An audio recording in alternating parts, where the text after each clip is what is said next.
life does not really care about your accolades. Rejections are in front. Life will life regardless of your plan. Like, cool it down, cool it down. It's not only there.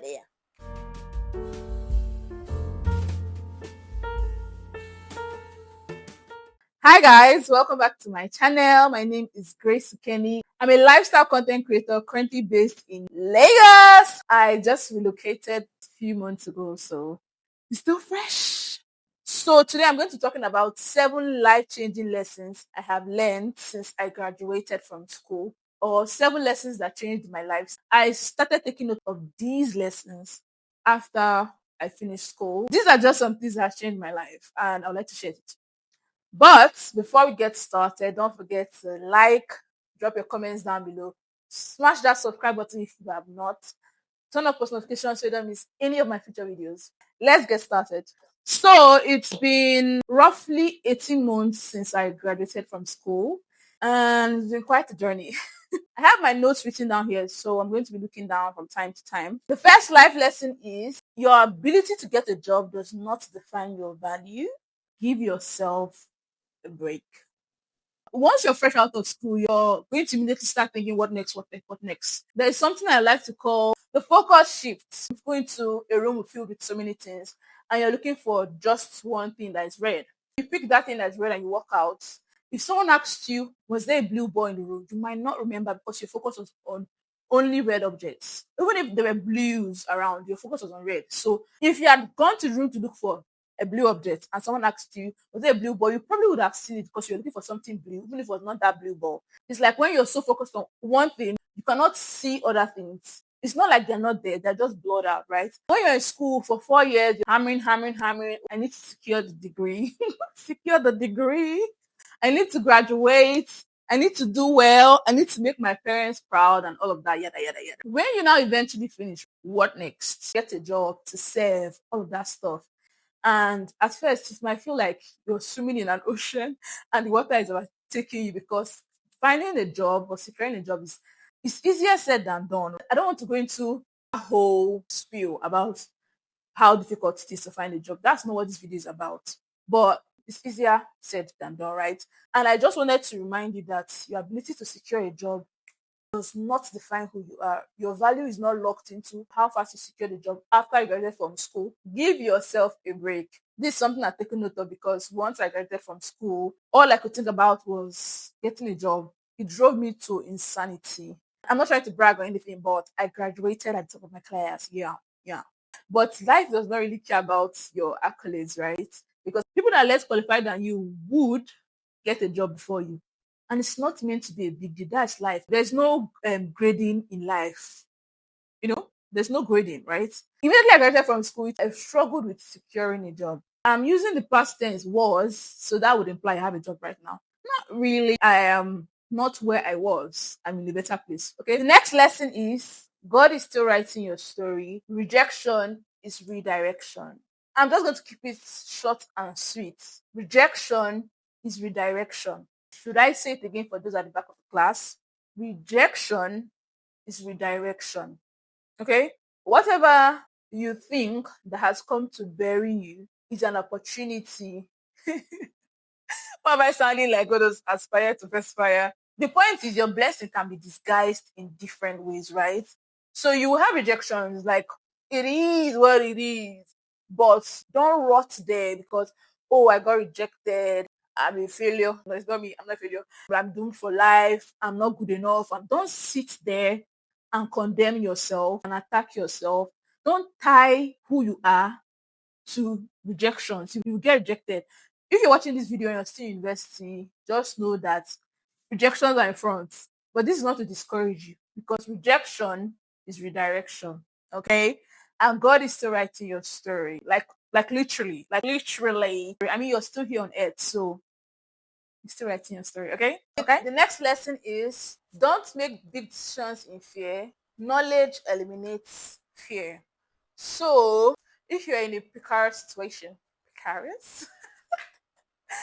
If you're ever in a situation that's not good, things are not working out for you, or if you're having a crisis in your life and you were afraid, what is on the other side of fear? Sit back, reflect, answer it. If you're afraid of anything, what's on the other side of that fear?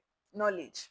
And that is why this lesson is really important. So don't make big decisions when you are afraid, because when you are like fearful, that's not the time for you to make a life altering decision. Fear has a way of like masking your vision, so you see things differently. And until that fear is no longer there, you continue to see things with a mask on or with a different perspective. That is why knowledge is very important.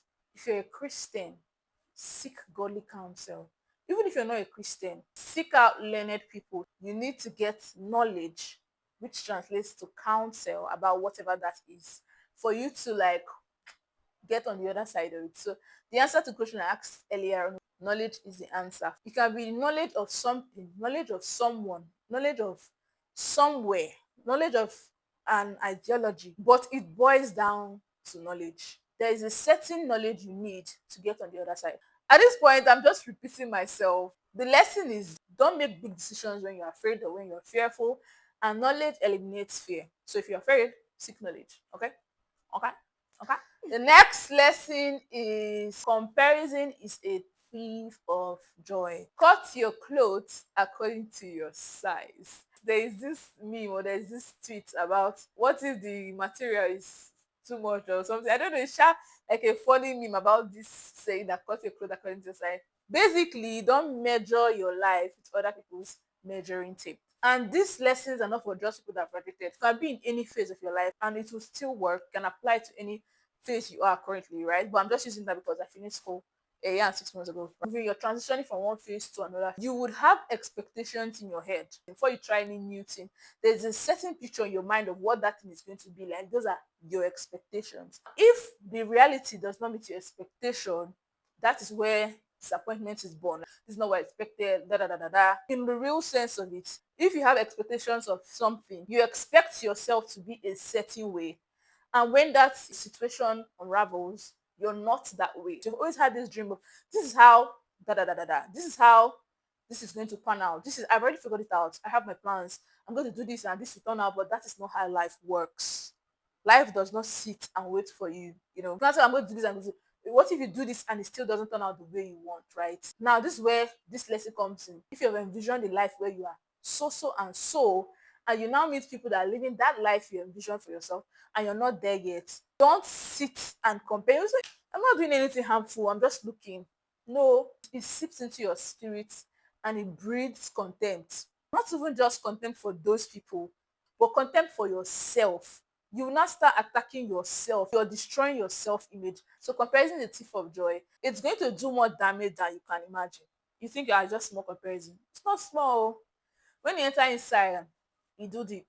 You know how when you put a pile of white bedsheet or something and you pour like a coffee or something on the top, you might think, oh, it's just the top. But with time, that coffee can seep down and leave a mark. I mean, it depends on how much coffee you poured or stuff like that. But that coffee will not just stain one towel. Maybe it will not get to the last towel or the last bedsheet, but it will not just stain one. That's the same way comparison spreads into your heart.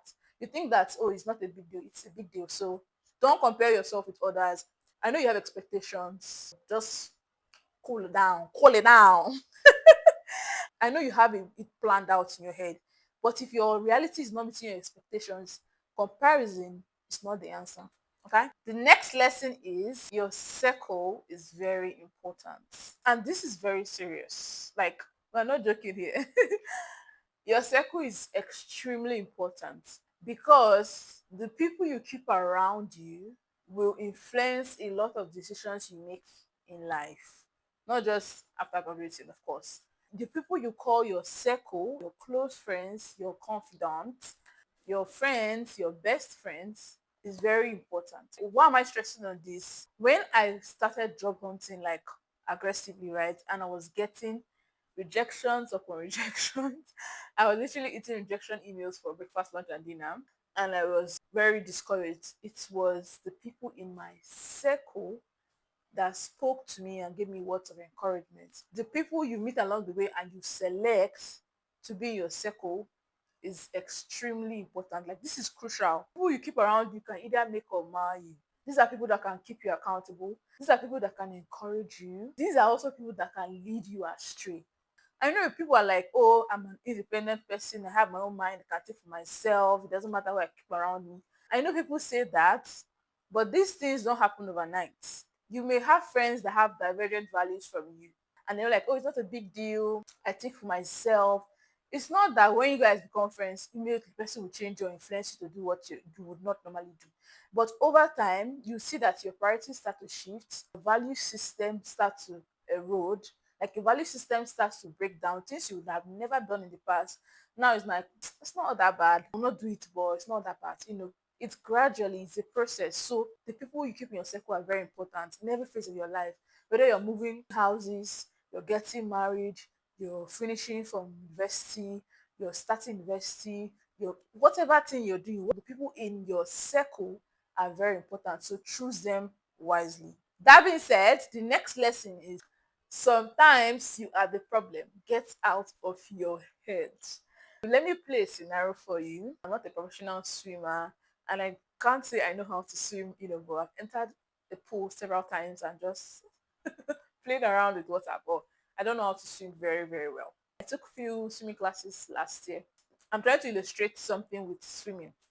So when I started taking swimming lessons last year, I think I also did a video about this, but I feel like I need to iterate this point, right? I need to repeat this point because it's very essential. When I took my swimming lessons last year, right, I was so terrified of the water. I was so, panicky, and my coach would be like, let's go.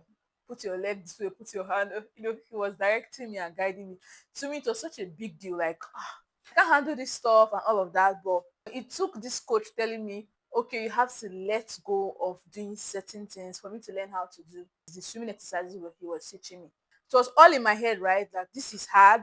This is like a Herculean task. This is something that is so difficult. But he had to like teach me gradually. Do it this way, do it that way. You have all these things in your head, you're thinking, okay, this is so hard, this is so difficult. Until you actually step out and learn the right way to do that thing, you will not overcome that current situation. Like if you say you want to learn how to ride a bike, but your mind, learning how to ride a bike is so hard. If you do not get a bike and come out to practice and learn how to ride the bike, you will never know how to ride the bike. The only thing you have is the idea that, oh, I want to learn how to ride a bike someday. And someday will never come, right? So I had to learn to let go of the things in my head for me to learn those exercises. I'm not a swimmer or anything, but I'm not totally a beginner anymore, right? Because I learned a thing or two from that swimming coach, right? So sometimes you're the problem. You need to learn to get out of your head. Sometimes you make things appear harder than they are. Sometimes you need a new perspective, like you need to see things differently for you to do things differently. Sometimes you overthink things, and this is not necessarily wrong, but you should know when to snap out of it. Like it's something I always say, don't stay down for too long. I know it sounds cliche, but in essence it means that you are allowed to feel the things that you're feeling, because your feelings are valid, your feelings are fleeting, but they are not always right. Don't stay down for too long. You should give yourself time frame to feel these emotions, and then you should also know when to whack yourself up. Okay, that's enough. That's enough grumbling. There's enough sulking. Whatever you're going through, whatever you're doing, wherever you're at, whatever stage you are right now, there will be ups and downs.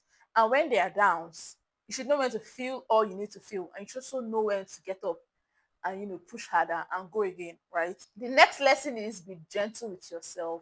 Patience is everything. We all have a unique journey, so I can't tell you that you should do this at a certain point or you should have done this at a certain point. That is your life, that is your journey. You call the shots, right? You call the shots. But I want you to be grounded in the fact that life will life regardless of your plan. Like you have this perfect plan, but you cannot control everything. So learn to step away and let go of control. Stop trying to control what you have no control over. Did that sink? Stop trying to control what you have no control over. Okay? Yeah? Capish? So be patient with yourself. Be more graceful with yourself. Be more loving. There are caveats to this. This is a whole topic if I go on and on and on, but I'm just saying be graceful. Give yourself more grace. This is your first time here. It's not like you came before rehearsed, then went back and now came back again. No, this is your first time. Be gentle, be gracious, be patient. But an extra lesson, like a bonus point, is do life with God. If you're transitioning from one phase to another, whatever phase you are, right, and you have not been seeking the face of God, or you have not been seeking God's counsel or godly counsel, now is the right time to do so. God is very kind and God is very patient. Like, he's so patient. You could be doing something that is wrong, like you're literally walking the opposite way he has called you to. He's waiting there at the end of the tunnel for you to return home. How do I explain patience beyond that? Example, the prodigal son. One of the sons ran away to a faraway country, squandered his inheritance. He came back and said, "Oh, I'm not willing to be your son. Let me work as one of your servants." And the father was excited to welcome him back. That story illustrates how God stretched his hand for his children, like the length at which God will go, because he loves his children. That's patience. I don't know what other word to sum this up, but God is patient. God is kind. I can go on and on and on, but just do life with God or start from somewhere, because all the questions you cannot answer, He has the answers. There are some things that no matter how learned you are, no matter how the heights that you attain in life, you will not be able to answer it by yourself. The person that has the answer is God. So why not seek the all knowing? Also, God will guide you and help make the right decision. And you can also ask God for patience. I keep coming back to this patience because it's very important. And I used to struggle with patience, or I struggled with patience. So I know what it feels like when you're on the other side. If you have struggled with patience, that being said, we have come to the end of this video. Thanks for watching this far. Don't forget to like, put your comments and your thoughts down below. Smash that subscribe button if you have not. What are you waiting for? Turn on post notifications so you don't miss any of my future videos. And until next time, bye.